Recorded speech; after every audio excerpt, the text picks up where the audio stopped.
In this video, I'm going to build an AI agent in IBM watsonx Orchestrate just to show you how quick and easy it can be, and also a little bit fun. So here we are on the homepage for IBM watsonx Orchestrate.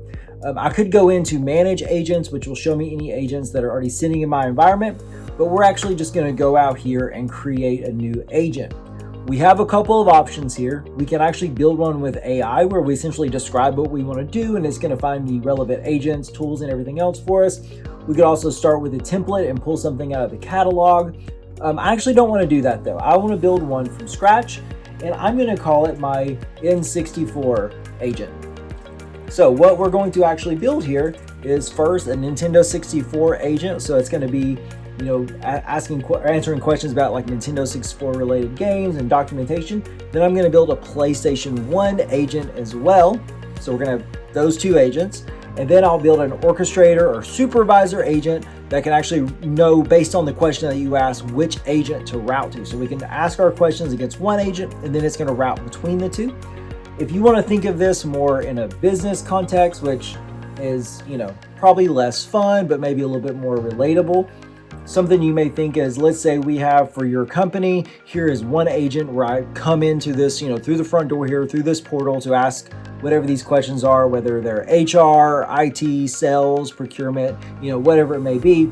Under the hood, it's a setup like this where there are multiple different agents and those are different processes connected to those. So you don't have to go to all those different agents individually. You go through the supervisor agent, this orchestrator agent, and then it knows where to take you based on the question that you asked or the process that you're starting. So that's not as fun as video games, but we're gonna go with video games just to make this interesting.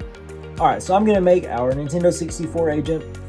I'm not giving it a super detailed description, and obviously in a production environment, you probably want to do that. We're using a GPT OSS model, so this is an open AI model. That's totally fine.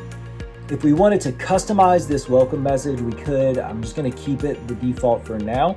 I am going to change the agent style though, just so our agent can think, act, and observe. Probably don't really need that for this type of use case, but we'll do it anyways.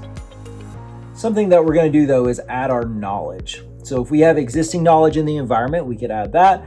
For this one, I'm going to do new knowledge, and we could connect to a Milvus vector store, Elasticsearch, something custom, some kind of database. A lot of different options there, but I'm just going to do upload files because that's the quick and easy way.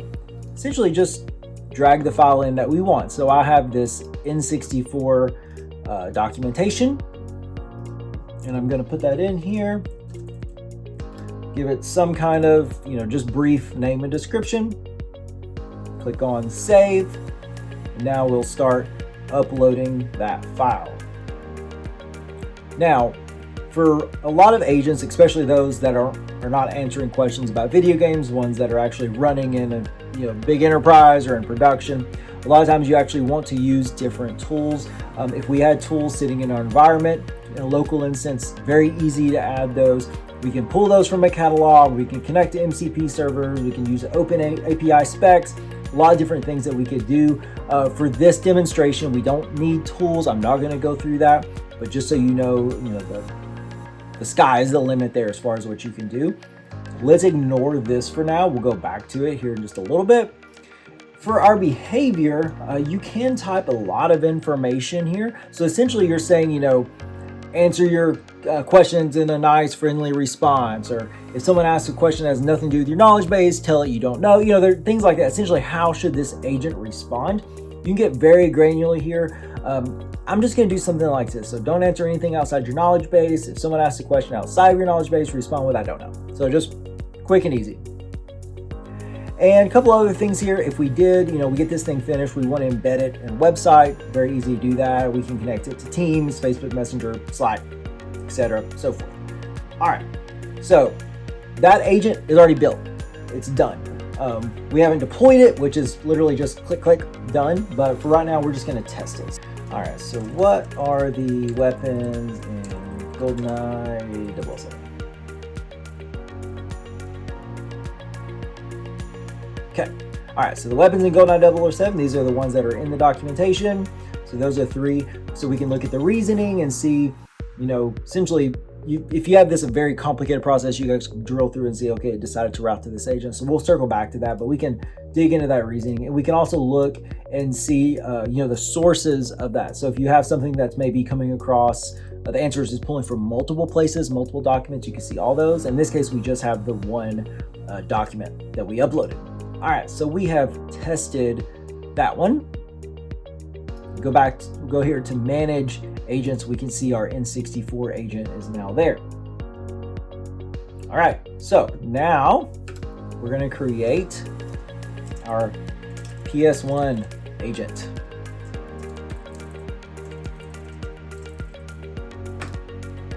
Essentially going to repeat the exact same steps.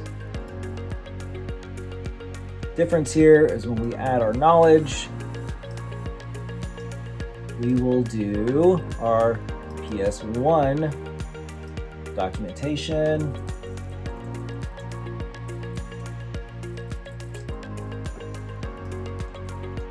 Some kind of information there. Again, do not recommend that for production, for pilots, things like that, but just for what we're doing right now, that's totally fine.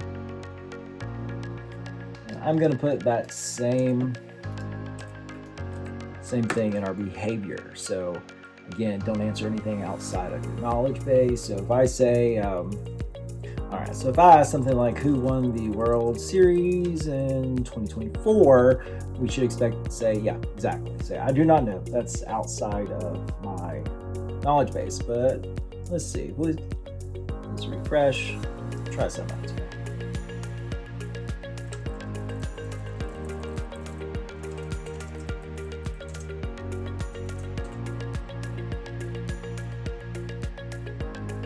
Okay, here we go. So yeah, we can see there's information based on our PS1 documentation. Great. All right, so now we have N64 agent, PS1 agent. Now we are going to build our retro video game agent. You answer N64 and PS1 related questions. All right, so now we do not have knowledge or documentation, but what we do have are our agents. So now we've built those two agents, and we're actually have those sitting in a local instance. So now I can go out here and say, all right, I want to hook up my N64 and PS1 agent to this retro video game agent. And we'll just make up some kind of behavior here.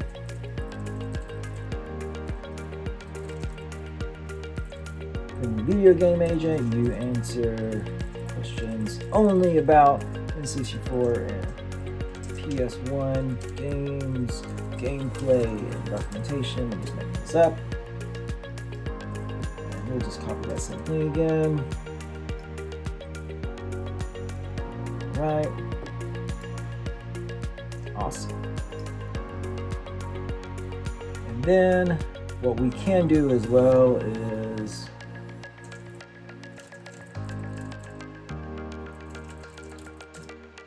just for fun, we'll change the little greeting screen. And we don't really care about those. So we're just going to delete those little. So those are like Kickstarter questions. Like you could essentially put that out there so people have quick starts. We don't really care about those. All right. Now we're going to go ahead and deploy this thing. So I'll click deploy. Then that'll take just a moment. All right, it has been deployed. We can activate agent monitoring. Just a quick insight into what that is. Essentially, it's a way to actually monitor this agent so you can see what questions people are asking, what responses came back, what's the reasoning behind that. And you can do that across the entire enterprise, essentially, all the agents. Very powerful stuff. All right, so now if we go out to our agent chat, if we want to test this thing out. All right, so now we're going to ask some questions against our retro game agent. So I'm going to say, what is Z targeting? And there we go. So Z targeting is a lock-on mechanic introduced in N64, talk about Legend of Zelda Ocarina of Time. And so you'll notice here, it did know to route to the N64 agent because that made sense. It should not have routed to the PS1 agent because Z targeting did not exist for PlayStation 1. Now, if I ask something like, how does stealth work in Metal Gear Solid?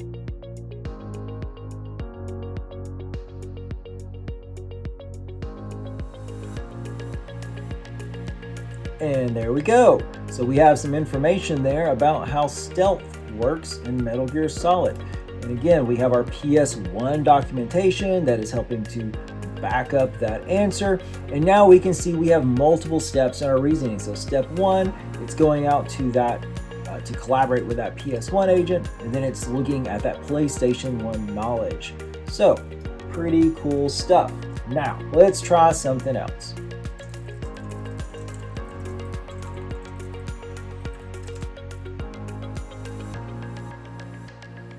All right, so I asked which console had better multiplayer. And so this is actually, kind of putting up side by side and telling us, what does it think had the best one? Let's try something else here. All right, let's try something else here. All right, so which system had better storage? So no, it's actually pitting those two against each other to talk about their storage capabilities. All right, so this is a super quick, easy way to build agentic AI RAG in IBM watsonx Orchestrate. I do realize that no one else is going to build these agents because you don't really need to. You could Google these, but I'm just, trying to have a fun way to show off some capabilities and how quick and easy it can be to actually build those. So I hope you enjoyed watching this video. I do want to make more videos in the future on building things in IBM watsonx Orchestrate and some things that are actually applicable to business. But just to kickstart things, it's like, hey, here's a quick walkthrough on how easy it is to build an agent. So thanks so much for watching. I'll see you next time.